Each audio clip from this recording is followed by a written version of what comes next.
it was a massive rejection of Donald Trump. Because I'm going to tell you, they're going to look for anything to keep the story alive. Oh, he's more powerful than you think, James. I'd never vote for him. But you got to admit, he's got some underlying political magic that the likes that we've never seen. Well, let's just see what happens in November. It's very important that we win in a way that only offers one interpretation, and that is the rejection of Donald John Trump and his policies. Hey, now for our listener questions. And, if anything, you get better every week. The first is from Crystal in Eugene, Oregon, the home of the Ducks.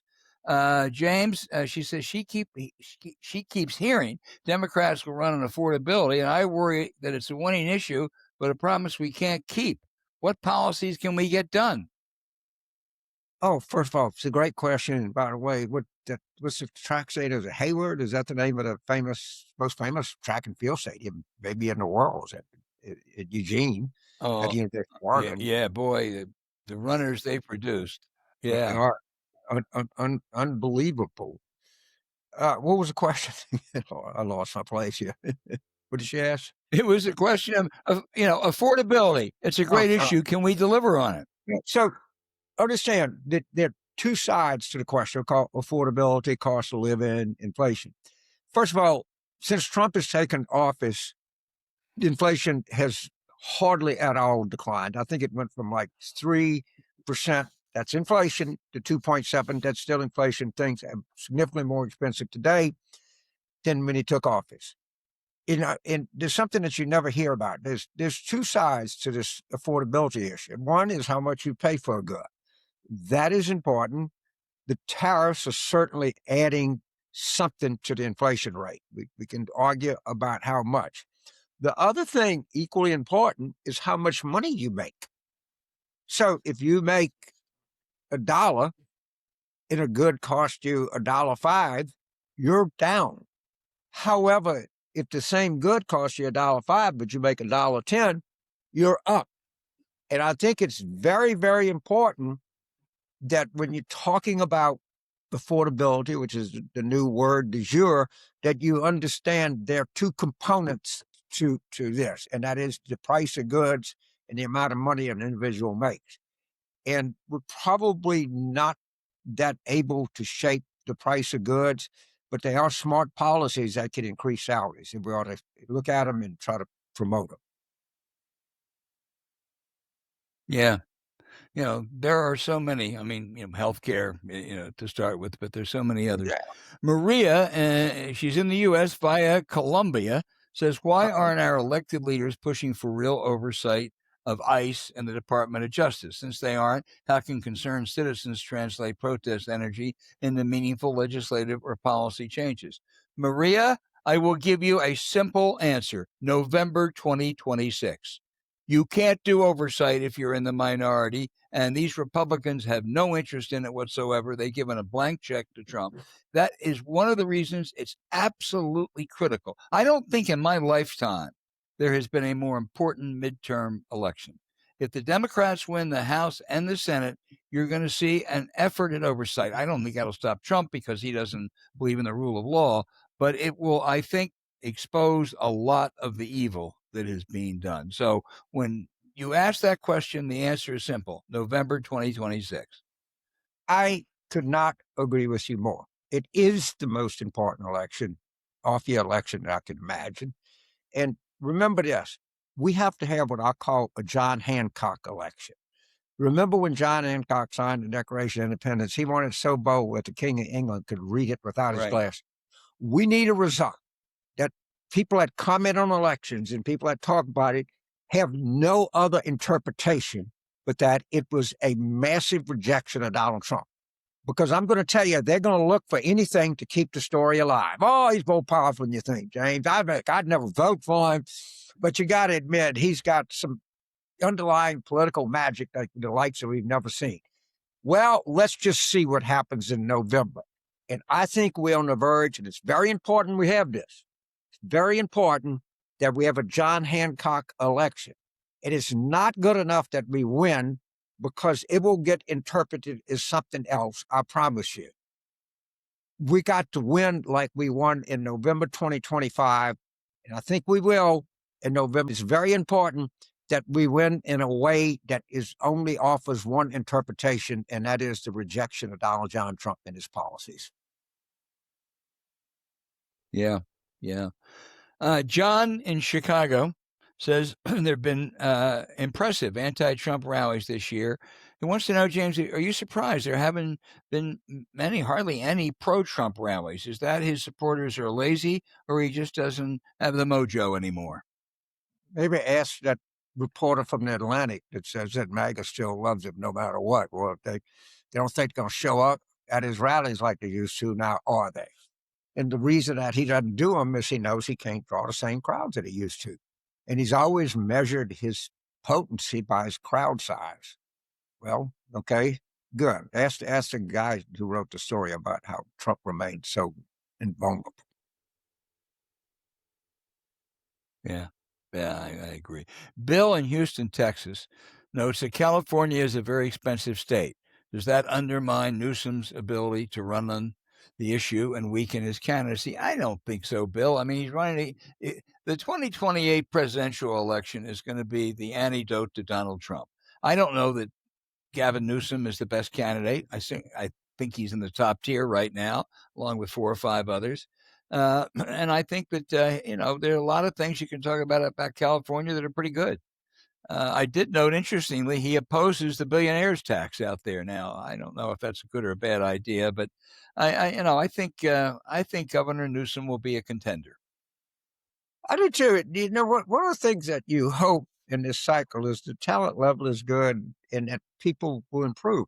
I got to say that Newsom, I think, is a very improved communicator. I would say the same thing for Bashir and other people too. Yeah. But this is going to be a very fast track that these guys are running now. And look, California, if it were a nation, I think it'd be the 4th largest economy in the world. I can't tell you how many patents, what percent of the patents that come out of the U.S. come out of California, or what its GDP is. And I got to tell you, I go out there a lot, and a lot of stuff in California works. You get stuck. Everybody's leaving, but you're stuck in traffic. I don't understand it, but that's what they claim. But plus, they got in and out. No, I think that's. Yeah. I think the next question. This is Ivan in Los Angeles, who says, you remember how effective the video of Kamala Harris defending her support for transgender surgery for prisoners was, the Republican attack video. They seized on that. Why don't Democrats have a communications operation as effective as they do? Well, we don't have Fox. I mean, whatever, you say, well, you got MAS. They actually have editorial standards, which puts them at somewhat of a disadvantage. If we're not as disciplined as they are, and I think that they know that crap is unpopular, so they got to be more disciplined in how they portray things. But I think the Supreme Court is probably going to rule on this trans athlete issue, which would probably take it off the table a little bit more than it was. We didn't get our messaging right on this whole thing. I have to say that. And I think that we have done, because of this flubbing, we've actually done more harm to trans people than we would have wanted to. It has been very ineffective, our messaging on this. Yeah. Let me raise a different messaging issue. I don't want any Democrats out there talking about abolishing ICE. You talk about reforming ICE. You talk about making ICE work. We should have learned that lesson last time. When you say abolishing ICE, you know what they're going to say? You want them pouring across the borders. And what you want to do in immigration is go back to the Obama policy, a tough border policy with a pathway to citizenship. Don't talk about abolishing ICE. Yeah, I said, and I believe it, that defund the police are the 3 stupidest words in the history of the English language. The left is universally wrong about everything. People don't want to, they want to have some kind of immigration and customs control. Now, whether ICE is present true, I think it's horrible. And you look at what it takes to be an FBI agent and what it takes to be an ICE agent. And you look at the screening that they go through. So we're just taking some of these ICE agents are dedicated law enforcement professionals. I'll be the first to admit that, although I suspect it might be a smaller percent than you imagine. And a lot of them are just a pack of people that couldn't get a job anywhere else that figured they got a chance with not very much training to carry a badge and a gun and shoot people.